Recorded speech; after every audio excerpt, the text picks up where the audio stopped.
71 வயசுல திடீர்னு கோடீஸ்வரரா மாறி இருக்காரு முன்னாள் சிஆர்பிஎஃப் வீரர் ஒருத்தர். காவலாளியா பணியாற்றிட்டு வரக்கூடியவரு கோடிகளுக்கு அதிபதியாகி இருக்காரு. ஒரே ஒரு பேப்பரால இவருடைய தலையெழுத்தே மாறி இருக்கு. கேரளாவுல லாட்டரி டிக்கெட் விற்பனை அரசு சார்பிலேயே செய்யப்பட்டுட்டு வருது. அந்த வகையில விஷு பம்பர் லாட்டரி டிக்கெட்டுகள் விற்கப்பட்ட நிலையில அதுக்கான குழுக்கள் நடந்திருக்கு. இதுல முதல் பரிசு 12 கோடி ரூபாய் அப்படின்னு தெரிவிக்கப்பட்டிருந்திருக்கு.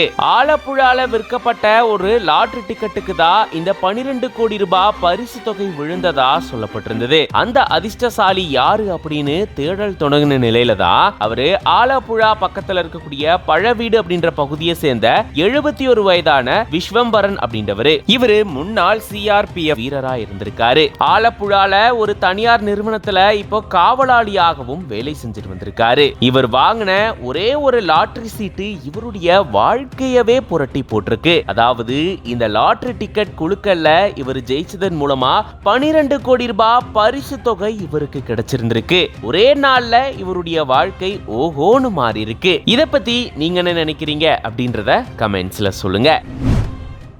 உள்ளங்கைக்குள் ஒட்டி இருக்கும் இந்த சின்ன பொருள் 10 கிராம் எடையுள்ள இந்த பொருளால ஒரு வருடம் ஒரு வீட்டுக்கு மின்சாரம் தர முடியுமா? அது எப்படி சாத்தியம்? ஆராய்ச்சியாளர்களை குழப்பிய தமிழனின் ட்விட்டர் பதிவு. சூரிய ஒளி மின்சாரம், ஆற்று பாசன சுழற்சி முறையில் உருவாகும் மின்சாரம், அணு உலைகளின் மூலம், நிலக்கரி மூலம் எடுக்கப்படும் மின்சாரம், காற்றாலை மின்சாரம். இதற்கான எந்திரங்கள், உலைகள், ஆலைகளை அமைக்க வேண்டுமென்றால் பல்லாயிரம் கோடிகள் தேவை என்பது அனைவரும் அறிவோம். ஆனால் தமிழ்நாட்டைச் சேர்ந்த இந்த முத்துக்குமார் ட்விட்டரில் வெளியிட்டிருக்கும் இந்த பதிவு திரும்பி பார்க்க வைத்திருக்கிறது. அவர் கையில் வைத்திருக்கும் இந்த சிறிய பொருளின் பெயர் யுரேனியம் ஆக்சைடு பெல்லட் என்கிறார். இந்த யுரேனியம் ஆக்சைடு பெல்லட் ஒரு வீட்டிற்கு ஒரு வருடத்திற்கு மின்சாரம் தரும் அளவிற்கு ஆற்றல் பெற்றது என்றும், அதே நேரத்தில் யுரேனியம் கதிர்வீச்சு அபாயம் கொண்ட பொருளாச்சே என்ற விமர்சனத்திற்கும் அவர் பதில் கூறியிருக்கிறார். கதிர்வீச்சின் அளவு மணிக்கு சுமார் 60 மைக்ரோ சிவர்ட் மட்டுமே.